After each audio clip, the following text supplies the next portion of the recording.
At the end of chapter 13, we discover that Kay says one must take advantage of everything that offers any hope whatever. Now the 14th chapter becomes a very complex, well, it's a very short chapter. The 15th becomes a complex chapter. So let's look briefly at chapter 14, which opens with Frida washing their clothes, or Jesus' cat.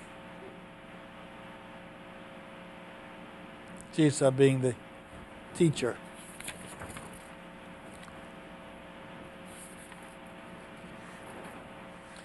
You turn now to chapter 14 and look on the page.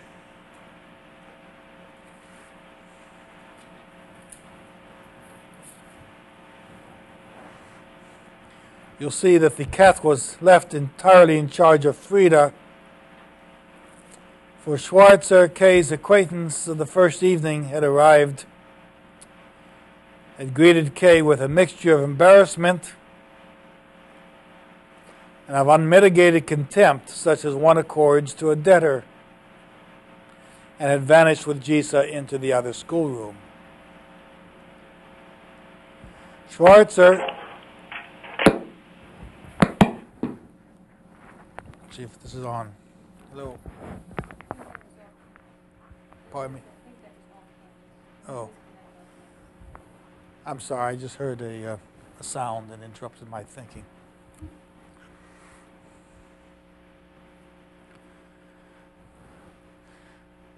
Schweitzer gains Gisa's advantage. She's willing to spend time with him because he is a Castellan's son. And he's influential because he had told the castle of Kay's presence. On page 217, we discover what the confrontation with the authorities seems to be. And this becomes a rather tempestuous scene on page 217. Perhaps an ungracious mood of Jesus that day, which made Schweitzer roam sleeplessly all night and vent his annoyance on Kay. On the other hand, one could argue that Schweitzer's attitude was something Kay had to be thankful for. It had been the sole precipitant of a situation that Kay would never by himself have achieved, nor have dared to achieve, and which authorities themselves would hardly have allowed, namely, that from the very beginning, without any dissimulation, he found himself confronting the authorities face to face insofar as that was all possible. Now we discover that Kay finds himself with the Schweitzer in contention. Still, there was a dubious gift. It spared Kay, indeed, the necessity of lying and contriving, but it made him almost defenseless, handicapped him anyhow in the struggle, and might have driven him to despair had he not been able to remind himself that the difference in strength between the authorities and himself was so enormous that all the guile of which he was capable would hardly have served appreciably to reduce the difference in his favor. Now, let's look at that statement for just a few moments. Kay discovers that whatever he does, however he engages any authority from the castle, his influence is so minuscule, his power is so subdued and muted, his capability to exercise judgment so relatively impossible, that the forces of the castle, even when he is in contention with them, seem formidable. And this, in essence, is the importance of chapter 14. The realization that whatever Kay does, he is not going to be able to exert himself on the authorities with whom he is in contention.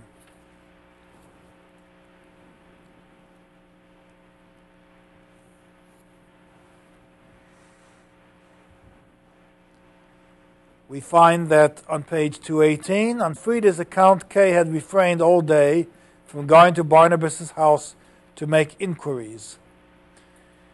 But he has the idea that Barnabas has a key, that Barnabas is a messenger from the castle, and that Barnabas will be the agent by which he can get to the castle.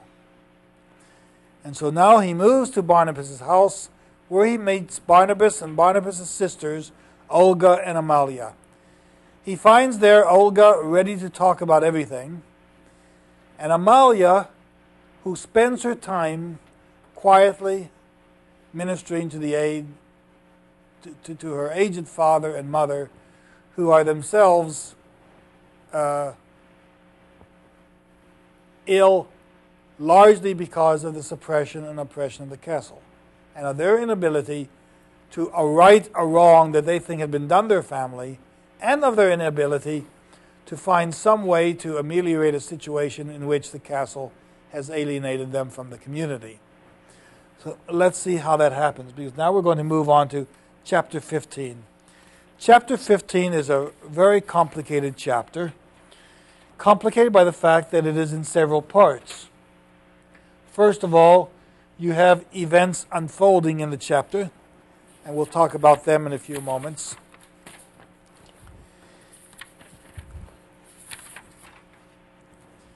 Then you have a petition. You have Amalia's story of how she alienated the family from the castle, and then you have a petition of how the family tried to reconcile themselves to the castle after this situation, and then you see the father, Barnabas' father, suffering this hope of reaching the castle, and then the discovery that he will never get well enough to repair the damage that had been done to his family's reputation.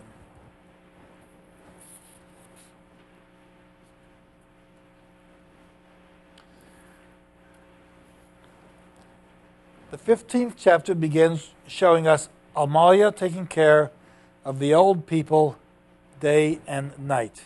And we find that on page 225. Amalia bothers neither about Barnabas nor about me, says Olga. She really bothers about nobody but the old people, whom she tends day and night. Now she has just asked them again if they want anything, and has gone into the kitchen to cook them something. And for their sakes, she has overcome her indisposition, for she has been ill since midday and been lying here on the settle. Why is she so dutiful to her parents? Because, among other things, she feels she's responsible for their great loss. And we'll see how that came about.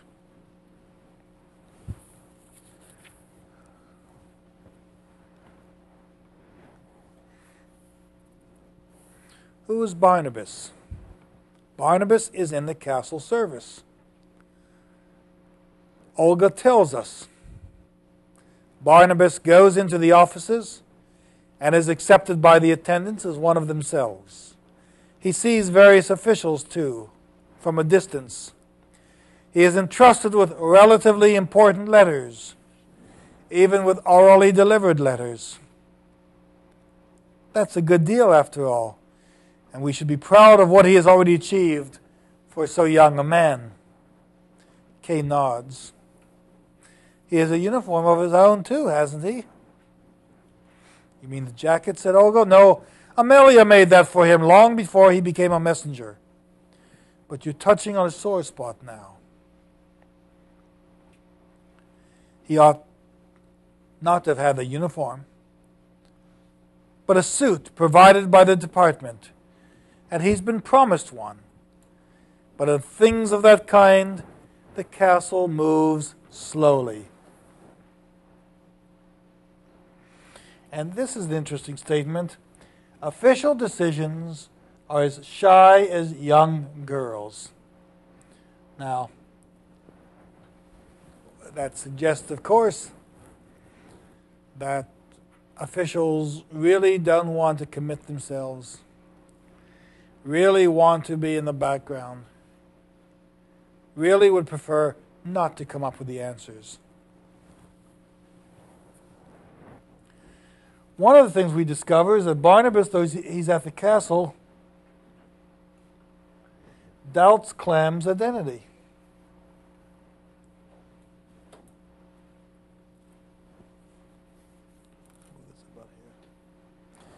He's not sure that the person he sees is Clam or Clom.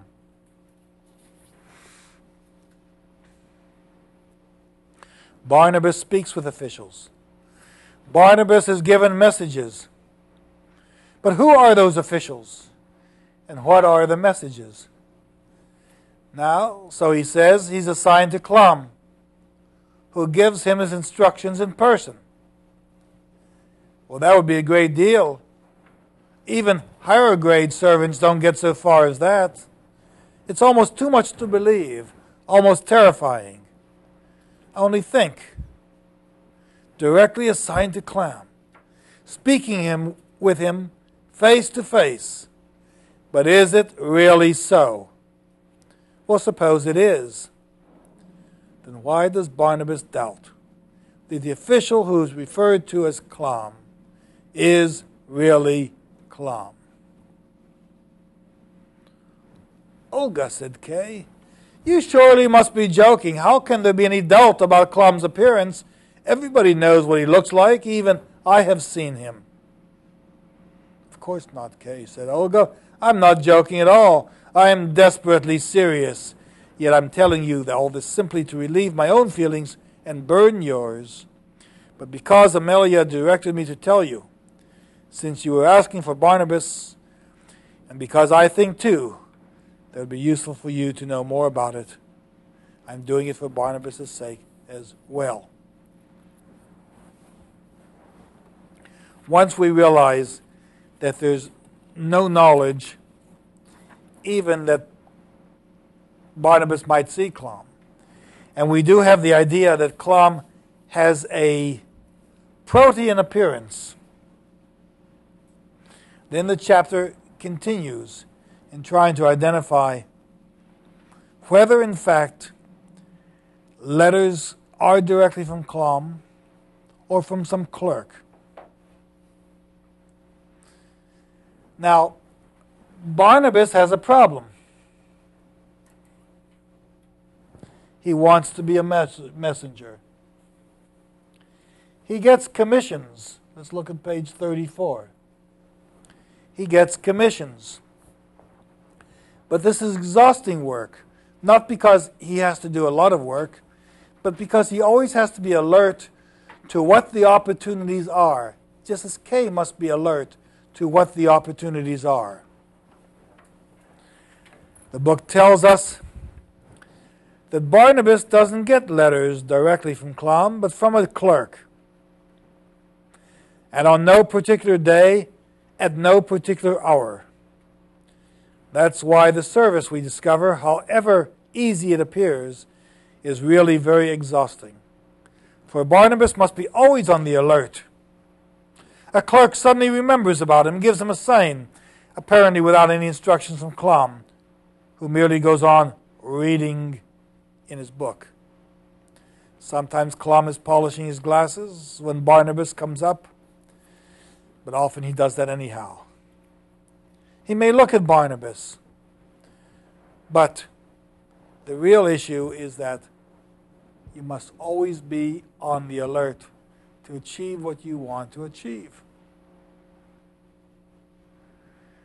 Again, if you're in politics, you're working 18-hour days because someone else is working 19-hour days. You don't want to get behind them. You don't want to lose out on the latest piece of information. If in religion, and you're the one who's supposed to get the message, then you can't sleep. You can't lose consciousness.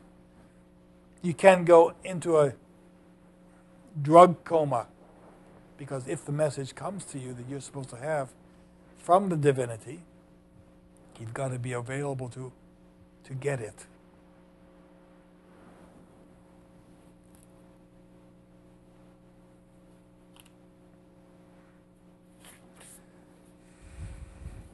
We find out on page 237 something more about Clum. Maybe it's not Clum at all. Maybe it's a secretary who resembles Clum a little and takes pains to increase the resemblance and poses a little in Clum's sleepy, dreamy style. And that side of his nature is the easiest to imitate. There are many who try it, though they have sense enough not to attempt anything more. Now we're going to move on to 243, where we discover the truth of Amalia's secret, because this is the trauma of the Barnabas family. And Kay, who thought that by aligning himself with Barnabas, who was a messenger from the castle, he was gaining access to the castle, discovers that Barnabas's work is his own voluntary effort to insinuate himself to try to help his sister Amalia and the family, because this is what has happened to them.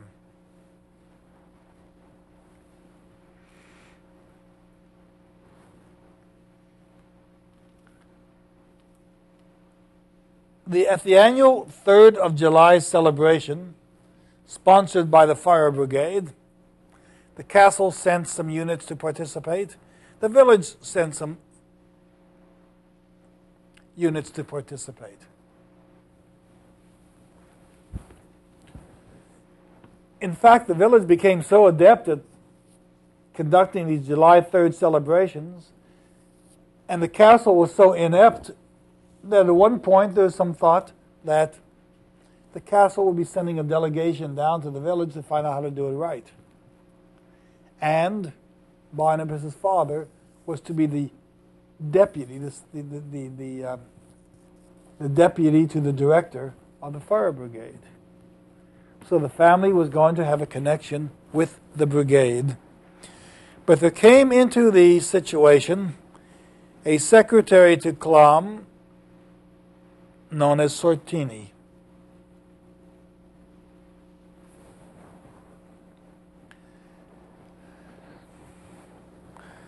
Sortini, at the celebration of July 3rd, falls in love with Amalia.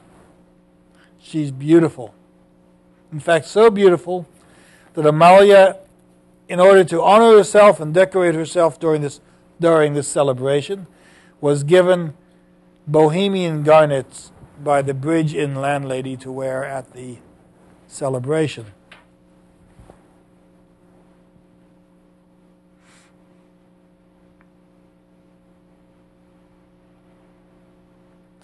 Sortini, we discover, and this chapter begins, Amalia's secret.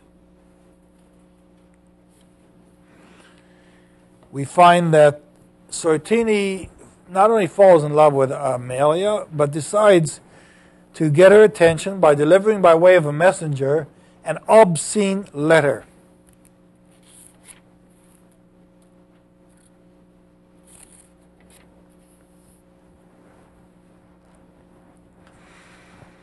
Yes, Sortini, said Olga. I saw Sortini several times during the afternoon as I passed by. He was sitting on the engine shaft with his arms folded, and he stayed there till the castle carriage came for him. He didn't even go over to watch the fire drill, at which father, in the very hope that Sortini was watching, distinguished himself beyond all the other men of his age. So the father was hoping that the castle would recognize him through Sortini. Next morning, we were aroused from our sleep by a scream from Amalia. The others rolled back in their beds, but I was completely awake and ran to her, says Olga, telling the story. She was standing by the window holding a letter in her hand, which had just been passed in through the window by a man who was waiting for an answer. Sortini had sent a messenger. The letter was short, and Amalia had already read it and held it in her drooping hand. How I always loved her, says Olga, when she was tired like that. I knelt down beside her and read the letter. Hardly had I finished when Amalia, after a brief glance at me, took it back. But she couldn't bring herself to read it again, and tearing it in pieces, she threw the fragments in the face of the man outside and shut the window. Now, she has rejected Sortini's advances. She has insulted the messenger by throwing the paper into his face. And we don't hear from Sortini again. But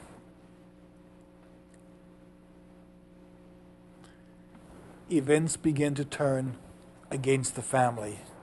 And they happen very, very quickly.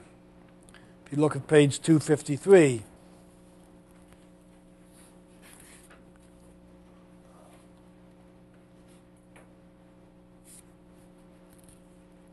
I'm sorry, okay.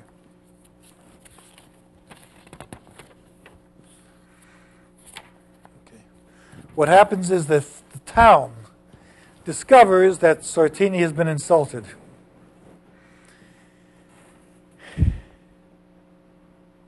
And they start to shun the family. The father, who is a cobbler, discovers that his customers come in and want their shoes. And they take them out. And there are no new customers coming in. Townspeople begin to turn away from them. They don't talk to them anymore.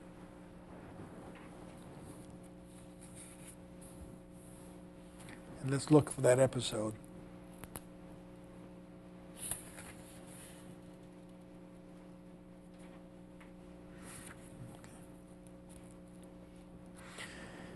The director of the fire brigade withdraws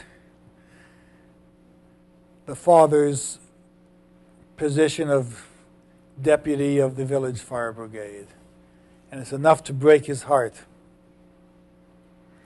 But Amalia will not compromise. Amalia will not go to Sortini. She will not apologize. And bit by bit, the family suffers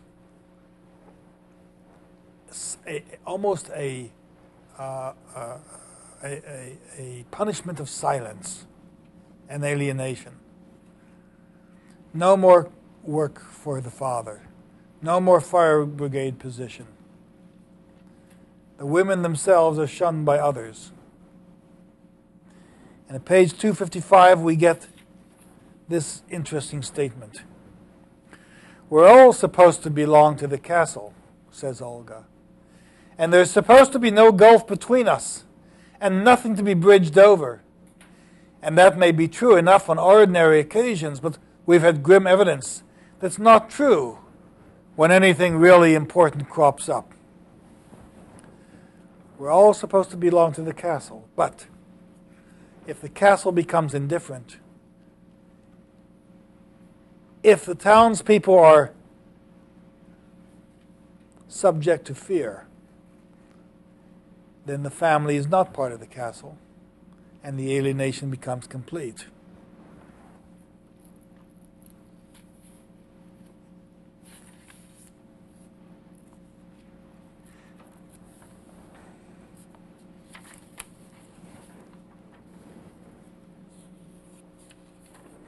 We find at page 260 in this chapter as it gets more and more complicated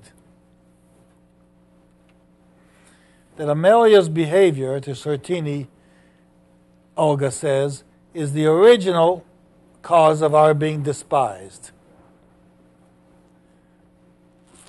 And on page 262, the repercussions become part of Amalia's punishment.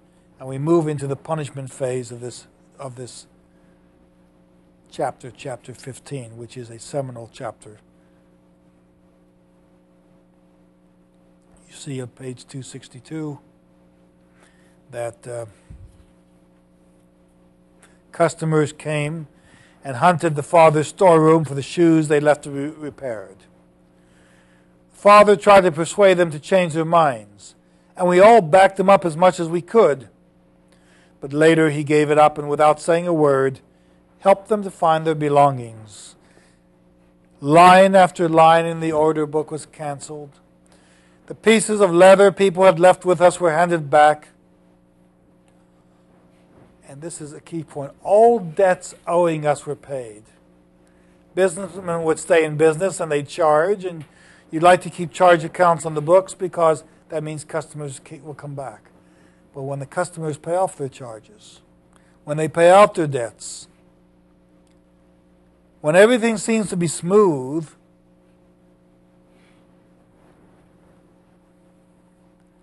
then things are not so good. The captain of the fire brigade comes to tell Olga and Amalia and Barnabas' father that he's not going to be appointed deputy of the fire brigade. Now, the problem, of course, is that Sortini disappears. We don't see Sortini anymore. But the effect of the bureaucracy, the attack on the family, becomes enduring. In July and August, the family has no invitations. Okay, we can turn that off now. Good. In July and August, the family has no invitations, no news, no callers, nothing. And we find out that when a respected family is suddenly cut out of village life, it means a loss for everybody. So when they broke with us, they thought they were only doing their duty. In their place, we should have done just the same, says Olga. Now, what are you supposed to do when you find yourself with nothing? When you find yourself with no invitations? You've got to go out and work. You've got to go out and try to build up the business. You've got to go out and try to make yourself competitive. You've got to go try to ameliorate the situation. Go to the castle. Meet Sortini. Find some way of accommodating Amalia's anger and insult with the messenger's insult. Apologize. But says Olga, we didn't do that. One of the reasons they didn't do that is because they didn't know what was going to happen to them. You don't know what the consequences are sometimes in this world when you do something. Unless you're malicious and then you know you're going to conceivably go to jail. But in this case, there's a double dilemma. Not only haven't they done anything, but they have no proof that they're being punished by the castle. The word has spread surreptitiously. So what are you going to do? Are you going to go to the castle and complain and say, you have deprived us of our livelihood? You've forced these people to pay their debts? I mean, what kind of charge is that? They've paid their debts, people should be happy. But in paying their debts, they've chosen then not to engage anymore in business with Barnabas.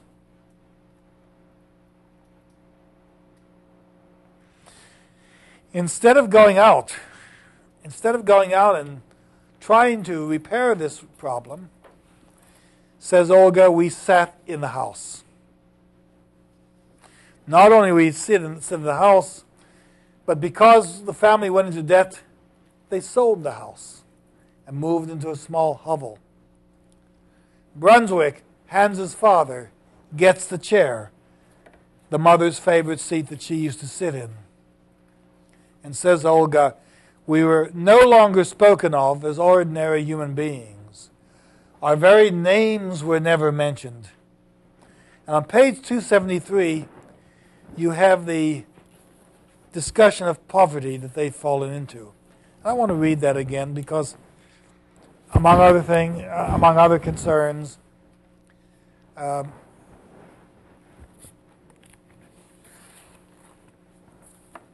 nature of poverty very often is something over which people have no control.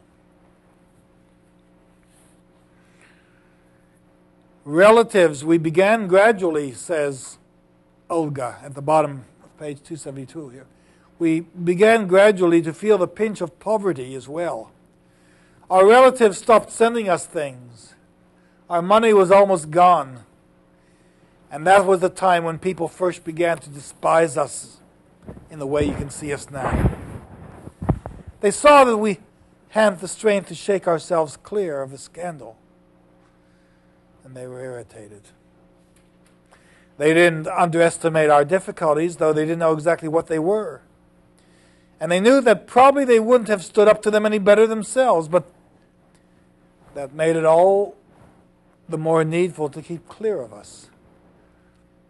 The neighbors now, discovering that their neighbors are in poverty, don't want it to happen to them, and so the family, Barnabas' family, becomes a pariah. If we had triumphed, they would have honored us, but since we failed, they turned what had only been a temporary measure into a final resolve, and cut us off from our community forever, from the community forever. We were no longer spoken of as ordinary human beings. Our very name was never mentioned. If they had to refer to us, they called us Barnabas' people, for he was the least culpable, the least guilty. Even our cottage gained an evil reputation. And you yourself must admit, if you're honest, that on your first entry into it, you thought it justified its reputation. Later on, when people occasionally visited us again, they used to screw up their noses at the most trivial things. For instance, because the little oil lamp hung over the table. Where should it hang if not over the table? Whatever we did, whatever we had, it was all despicable.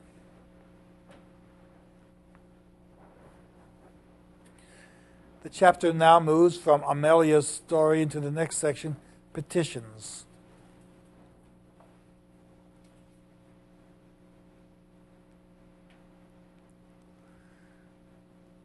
To petition the castle to repair what was wrong creates a problem.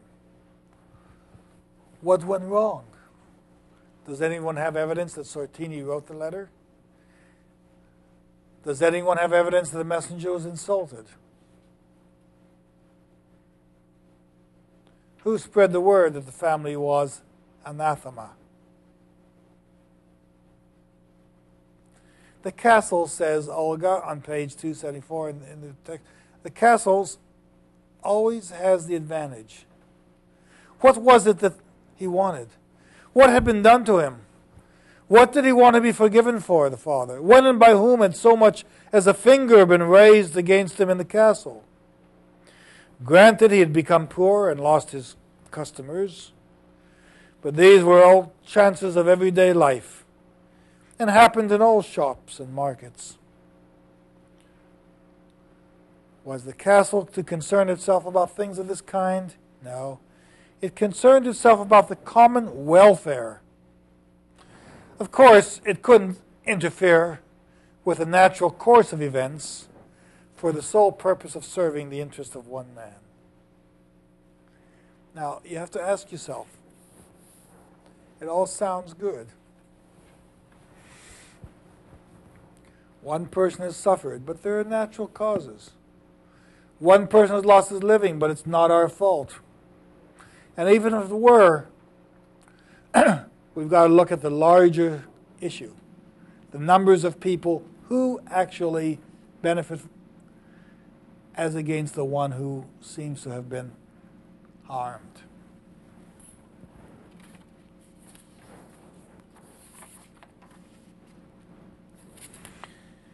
We find there, as we move on, that the father takes effort to restore Amalia's honor.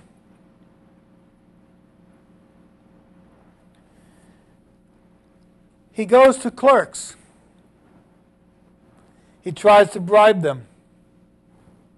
He tries to ask them for help. And they themselves are embarrassed because they take money from him.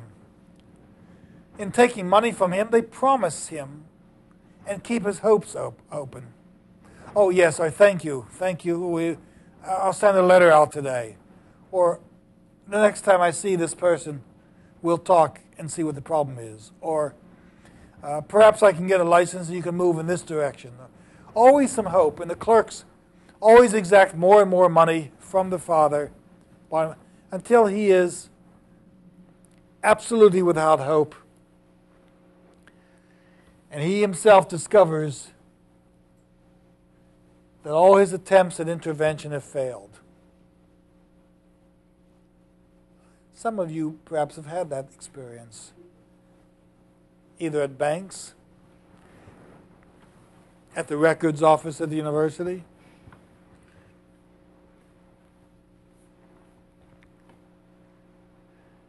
you've had a neighbor who pollutes the ground and leaves a garbage dump in his front yard, and you call the city, and one inspector comes, and two inspectors come, and three inspectors come, and you feel that you're going to solve the problem.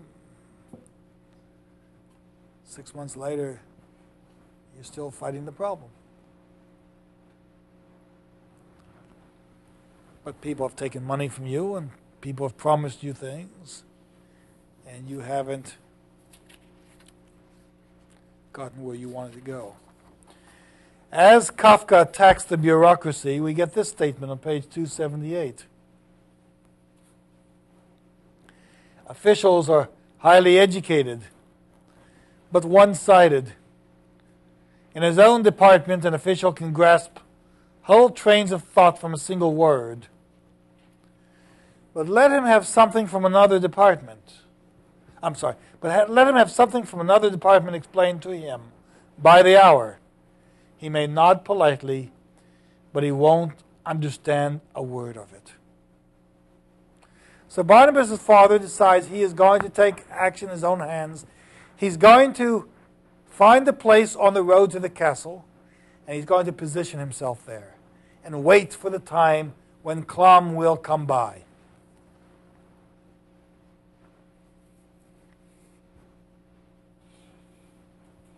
Get back in the picture somehow.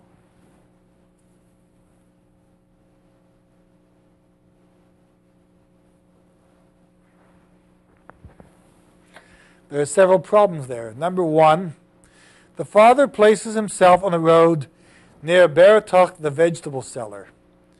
Now, the vegetable seller is willing to help the father because the father made a special pair of shoes for him that only the father could make. The father waits in rain and shine for the carriage to pass by carrying Clom or carrying Sertini to try to make a personal plea. This is action. If you turn to page 283, you see how poignant this episode is.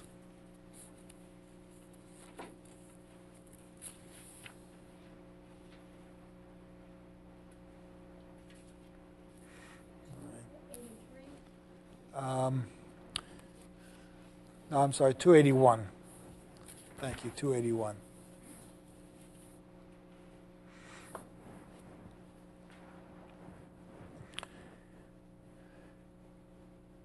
At first, he used to tell us all his little adventures, such as how Baratok, for sympathy and old friendship's sake, had thrown him a blanket over the fence, or that in one of the passing carriages he thought he'd recognized this or the other official, or that this or the other coachman had recognized him again and flicked him with his whip.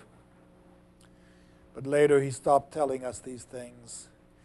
Evidently he had given up all hope of ever achieving anything there and looked on it as his duty, his dreary job, to go there and spend the whole day. That was when his rheumatic pains began. Winter was coming on. Snow fell early. The winter begins very early here. And, well, so there he sat, sometimes on wet stones, at other times in the snow. And his arthritis got so bad that he was prevented from going to the wall.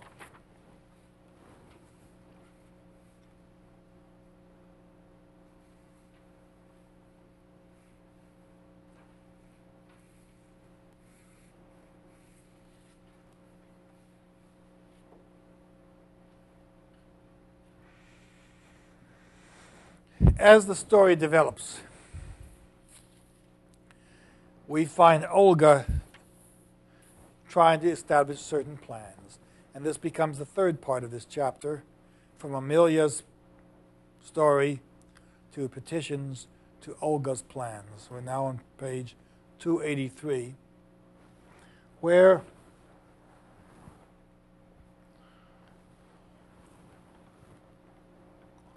we see Olga coming up with a plan to try to solve the problem.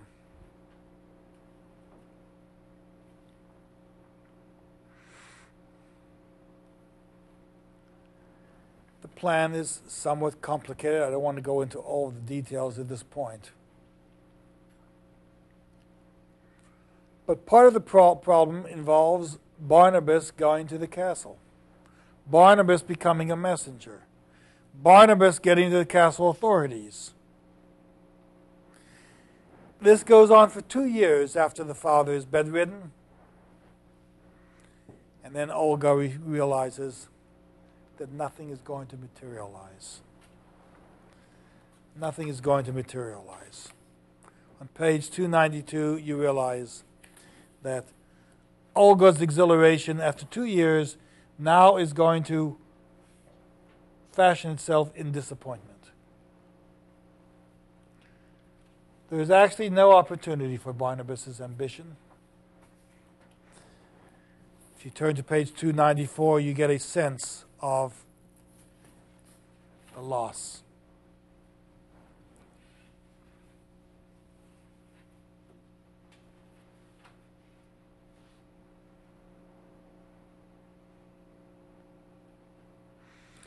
Barnabas sees the power and knowledge of the officials in the castle. How fast they dictated, with half-shut eyes and brief gestures, quelling the surly servants merely by raising a finger and making them smile with happiness even when they were checked. Or perhaps finding an important passage in one of the books and becoming quite absorbed in it while the others would crowd round as near as the cramped space would allow them and crane their necks to see it.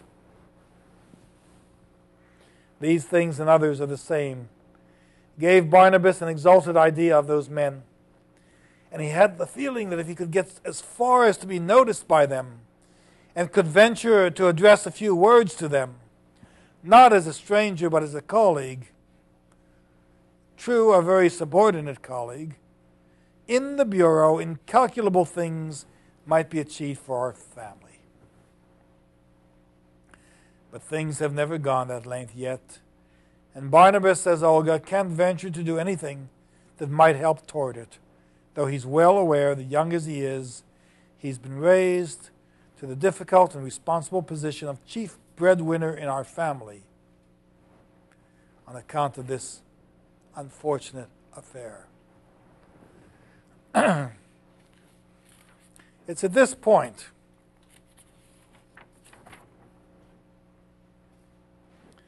that we realize that the letters that have gone through Barnabas' hands are the first signs of grace that the family has received in 3 years.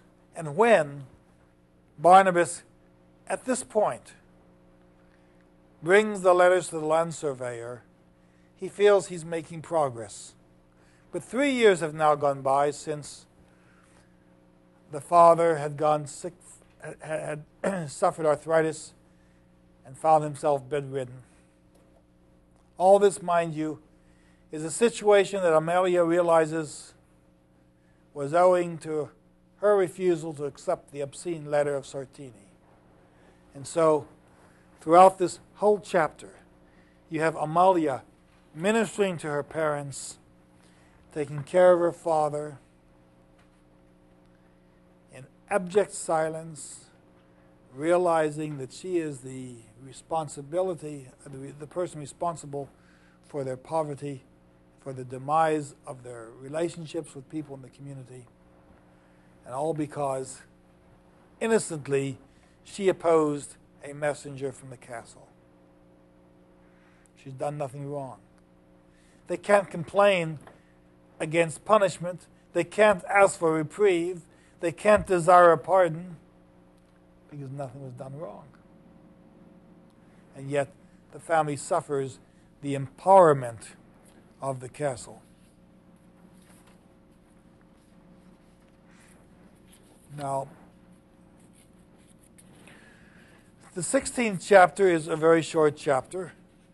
The importance of that chapter is to make us aware that there is still a possibility of movement.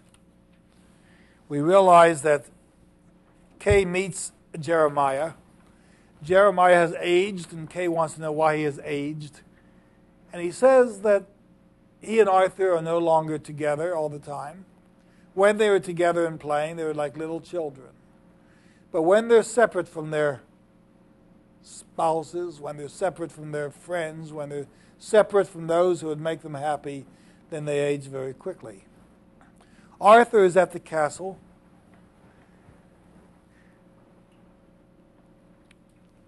Bringing a complaint against Kay.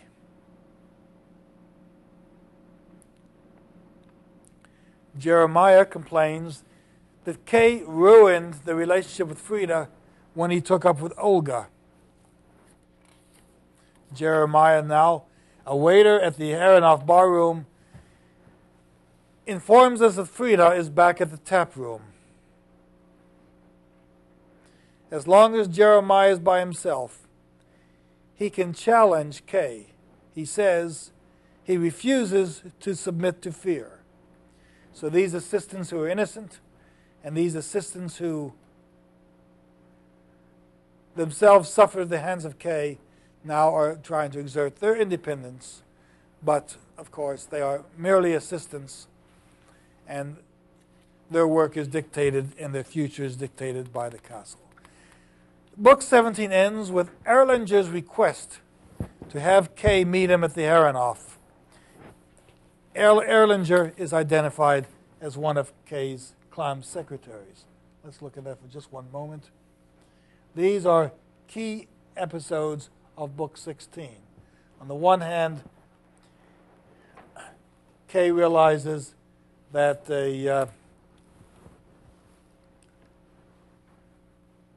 Jeremiah has aged, and that Arthur is going to bring charges against him, all of which are essentially irrelevant. But the most important thing is that Erlanger is going to meet him at the inn. The episode in the inn becomes an imitation, really, of the events of the castle. In order to move to Erlanger's apartments, Kay has to walk through the courtyard. Kay has to walk through the courtyard, and we find a very hectic scene. The rooms at the inn are noisy. There are a variety of people housed at the inn.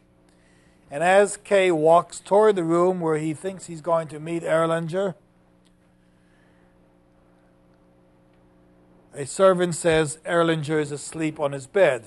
This is at page 317. We'll be moving on. Gerstacker, who is a sleigh driver, whispers to the servant and somehow sneaks in front of Kay in order to negotiate his contract on carting goods to and from the castle. It's like a drayman.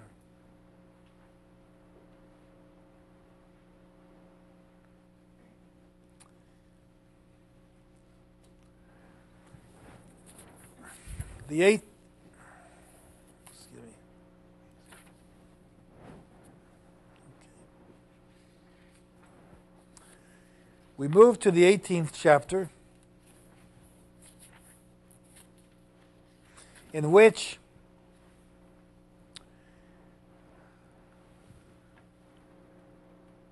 Frida displays her anger, and we discover that she is incensed that Kay has left her. In fact, the episodes of the 18th are relatively important.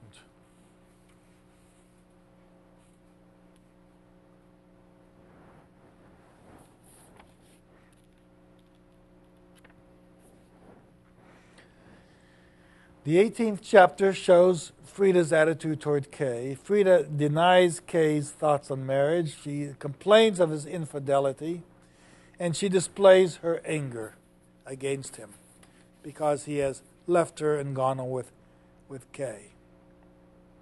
And gone on with Olga. We find that Jeremiah is asleep in Frida's room, and Jeremiah has in fact installed himself as her paramour. Eventually she will leave with Jeremiah.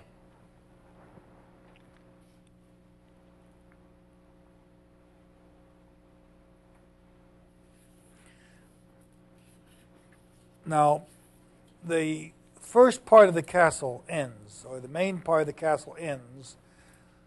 All that we know had been written to this point by Kafka has been presented. The rest of the novel is comprised of the papers that Max Brod discovered and published in the 4th edition of the castle. So that while other pages have been written, Kafka literally ended the novel with Frida's rejection of Kay, and with Frida's decision to be with Jeremiah. Kay never does get back with Frida, and Jeremiah exerts more and more authority over Frida. The main part of this chapter is now spent with Kay trying to get to Erlanger. And let's see how that works out.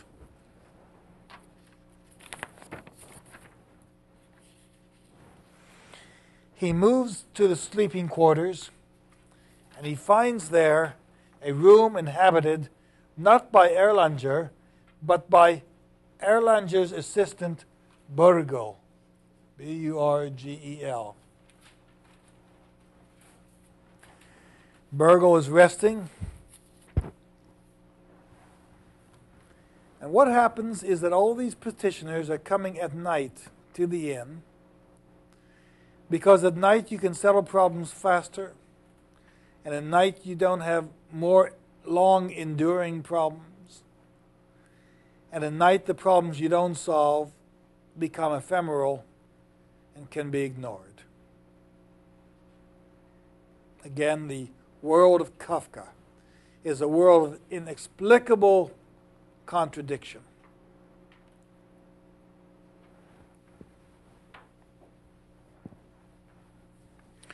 We find that Burgel isolates the problem.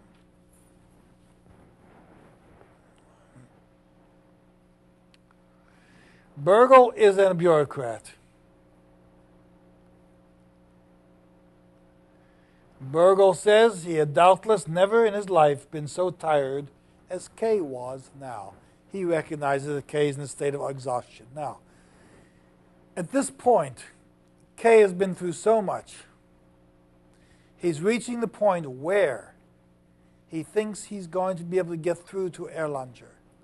He finds someone who understands his position. But the fight has taken the energy out of him. He is totally enervated. And he comes into the inn so exhausted that he's more interested in sleeping than he is in resolving the problems. Burgel himself says, we're not going to spend a great deal of time on this because he's always on the move. He lives a restless life, he says, and always has a traveling bag ready to move.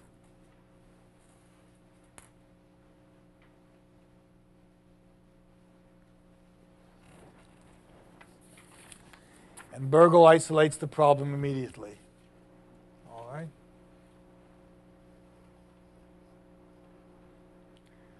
He says, You are a land surveyor and have no land surveying to do. Burgle decides he's going to follow up on Kay's problem. And he talks about the secretary's response to other people.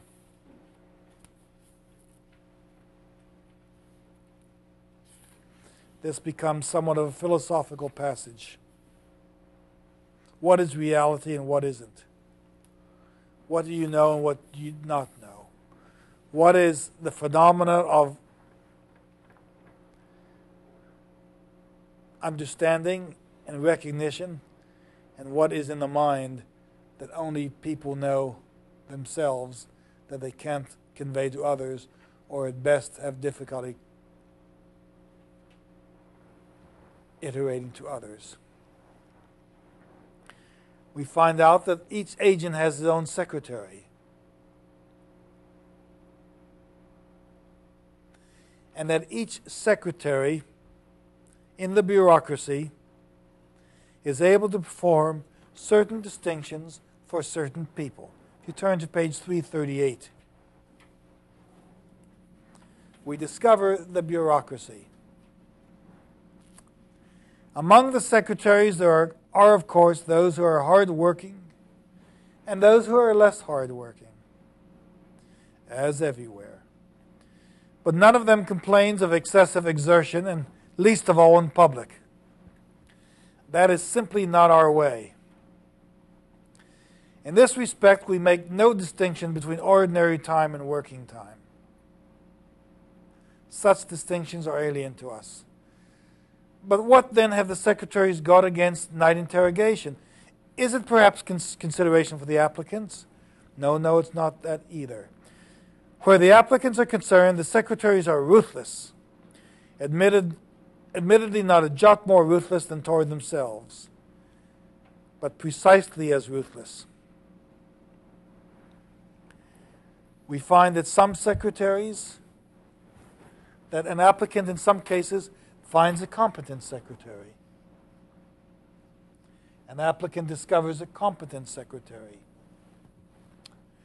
What sort of oddly and quite specially constitute small, skillful grain would such an applicant have to be in order to slip through the incomparable sieve?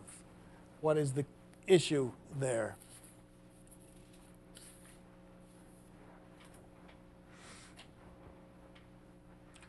A secretary has a certain degree of competence. He takes on a particular case. He becomes party to that case. He becomes intimate to that case. He helps resolve the case, which only means, and it's a secretary's shame, who can't resolve this case for his applicant. But what that means is the bureaucracy doesn't work. It's the individual secretary who resolves the problem, who owns the case. And if the case should be switched to another secretary, the applicant would be back where he started.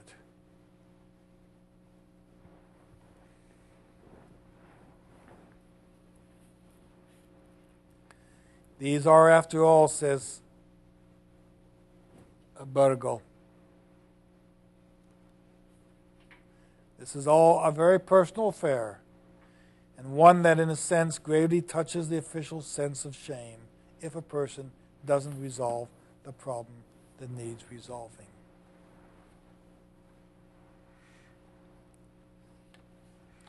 Says Burgle, the bureaucracy is not empowered to grant pleas such as that with which we are here concerned. If, however, a problem is solved and the plight of the applicant is satisfied, then the secretary is characterized as enjoying a suicidal happiness. He may never be able to accomplish this again with another applicant or another client.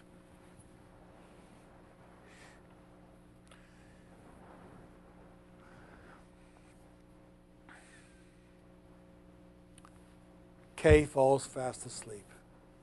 The advice he's given, the help he's given, the concern he's given in Bergel's room, that of Erlanger's secretary, falls on deaf ears because he is so exhausted by this experience and so exhausted by the prospect of finally and possibly reaching a solution that his spirit and his body both weaken and he falls asleep.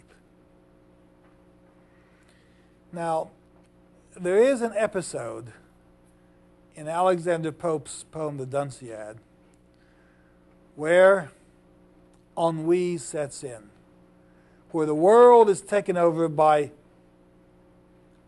a universal yawn. And at the yawn, universally, justice falls asleep, wisdom expires, virtue collapses, and the world ends in the restoration of chaos. And I think that's what we have here.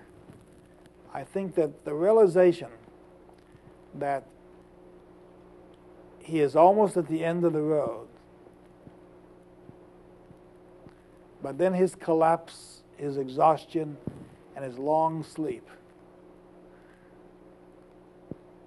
only lead to the frustration of this end. And we discover that when he wakes up in the morning, there is no way of resolving the situation. What happens? Kay finds himself fast asleep, and Erlanger pounds on the door. This is the secretary of the Column, whom Bergel serves. Kay awakens and departs Bergel's room.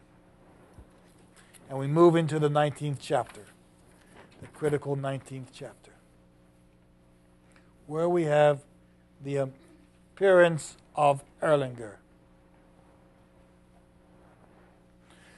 We discover that there's no point in the secretaries wasting their time on little things and minor problems, because unimportant things reduce one's strength to protect oneself against the external world.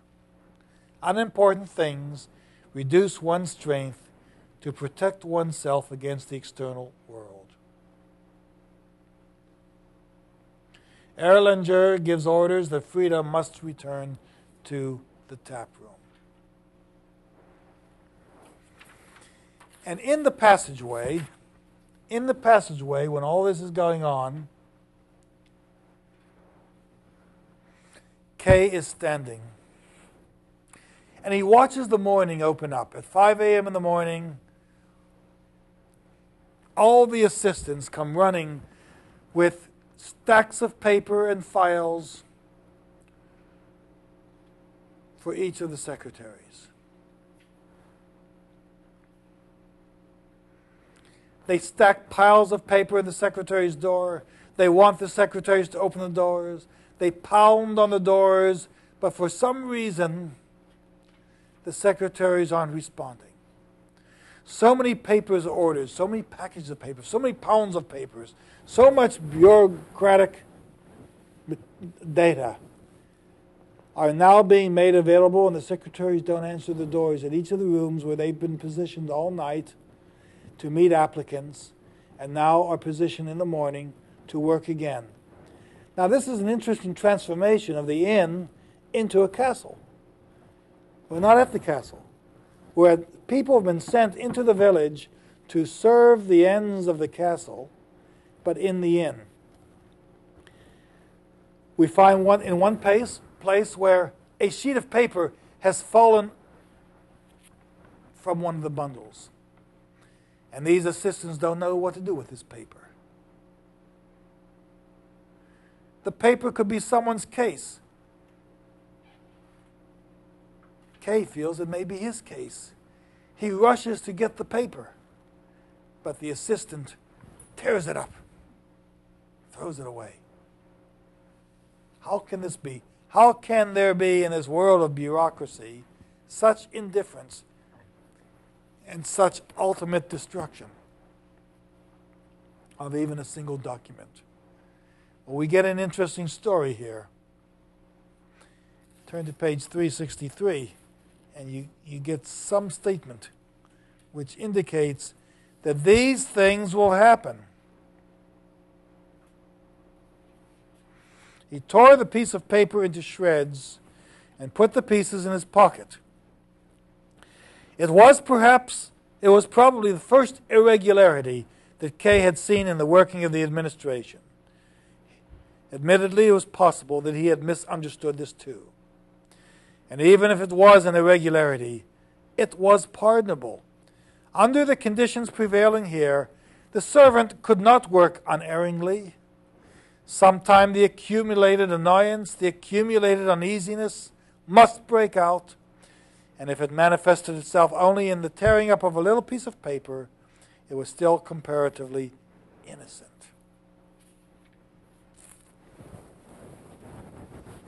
In other words, you cannot be perfect. Man is not perfect. The machinery is not perfect. There are stories in the Kabbalah, which is Jewish medieval mysticism, translated into Christian mysticism through 16th century mystics like Paracelsus and Jacob Boehme, Boehme. But there is the idea that the only perfection in the world is God. If everything worked perfectly, then you'd be looking at God if the person doing it. So there must be error. There must be exchange. There is no human being who is perfect. And I think that this is part of the philosophy of this particular passage. That where you think everything is working perfectly, there are flaws, and the flaws are explicable, and they are endurable. They can be endured because they explain man's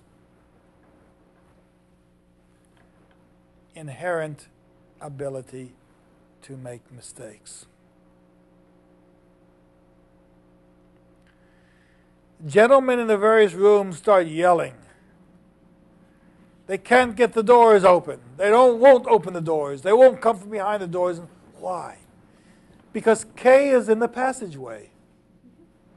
Kay doesn't realize it, but all these secretaries have not been coming out of their rooms. All these documents have not been read because there is an intruder in their midst. There is a deviation from the norm. There is an accident impinging upon the bureaucracy, and that is Kay. Finally, a bell is rung, and the landlady and the landlord come running in a comic scene on page 365 to rush Kay out of there. Kay doesn't realize that he is like a fault in the synapses of the brain. Let's look at this passageway. Let's assume that this passageway with all its doors are arteries and veins of the human body. And let's assume that there's a blockage there that prevents anything from happening. And that's what you're seeing in this particular chapter, at the end of the chapter, where K is the blockage, and he's preventing things from happening. A signal goes out. Maybe it's a bell in this case, rung by Erlanger, but it's a bell that's rung in this case. Who knows? The bells that are rung when we have stoppages may be called traumas, may be called heart attacks, may be called, quick, give me strokes.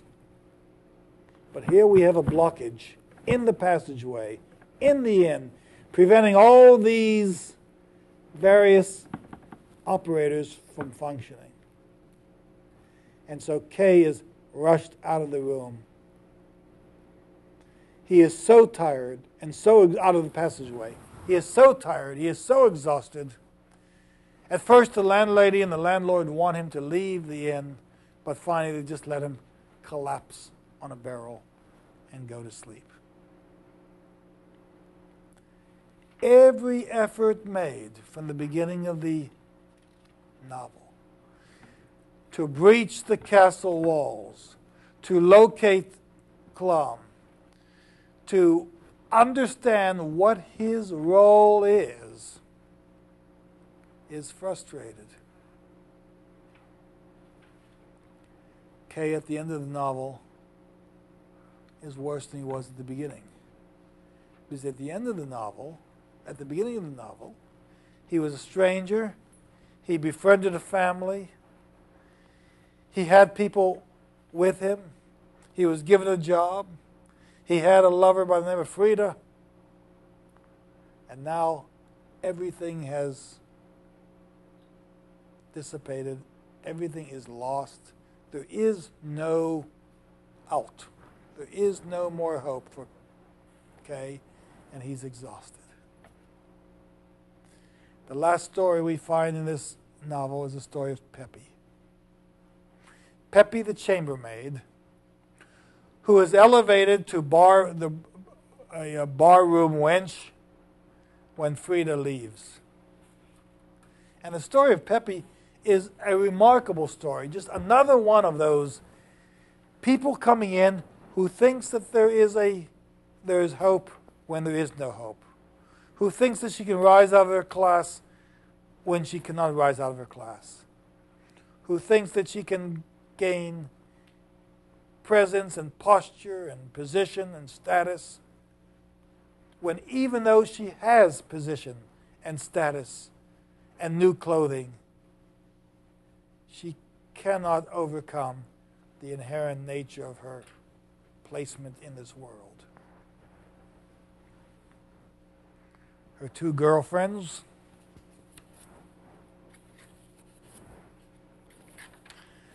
help her get a new dress when she discovers that she's going to be elevated from chambermaid to barroom wench.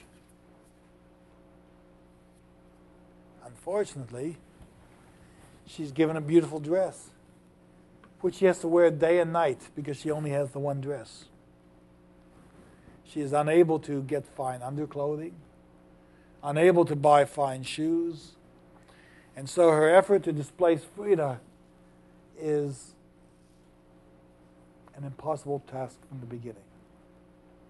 And when Frida returns, poor Peppy, who thought, and she becomes a counterpoise to Kay, poor Peppy, who thought that she had this hope of a new job, a new position, new status, finds herself returned to the life of a chambermaid.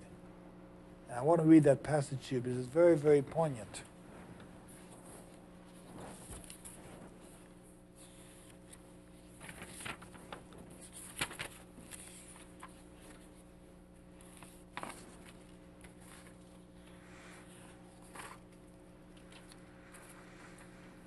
Peppy, in fact, becomes the voice of a jilted lover. She becomes an offended party, and her fate is the return to the scullery. Turn to page 399 to find out how desperate a person can be who once had hope and now no longer has hope.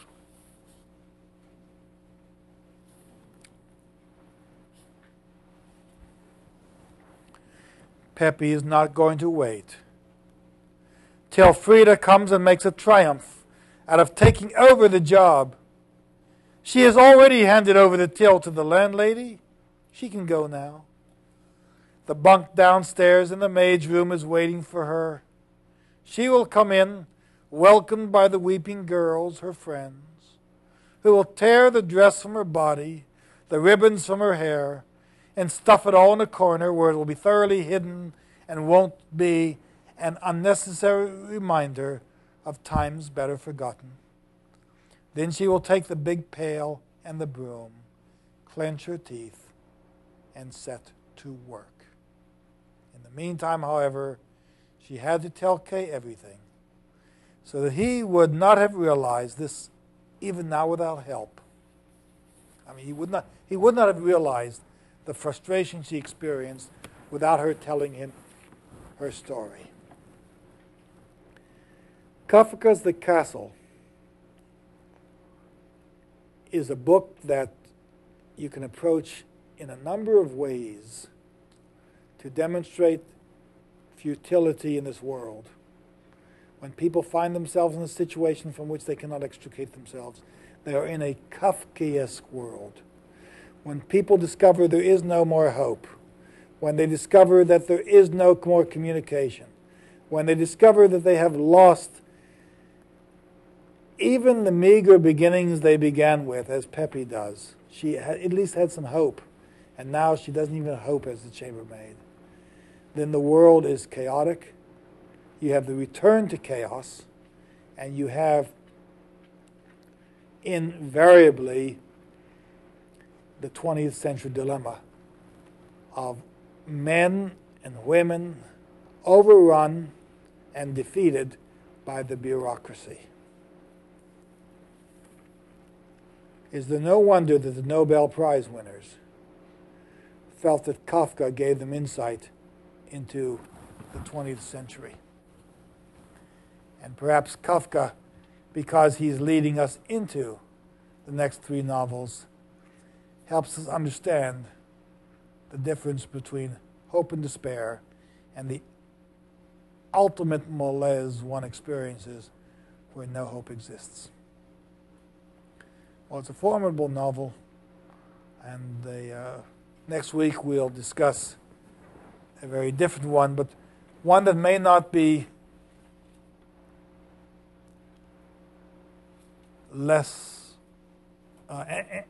any less despondent, and that is Gertrude Stein's Ida.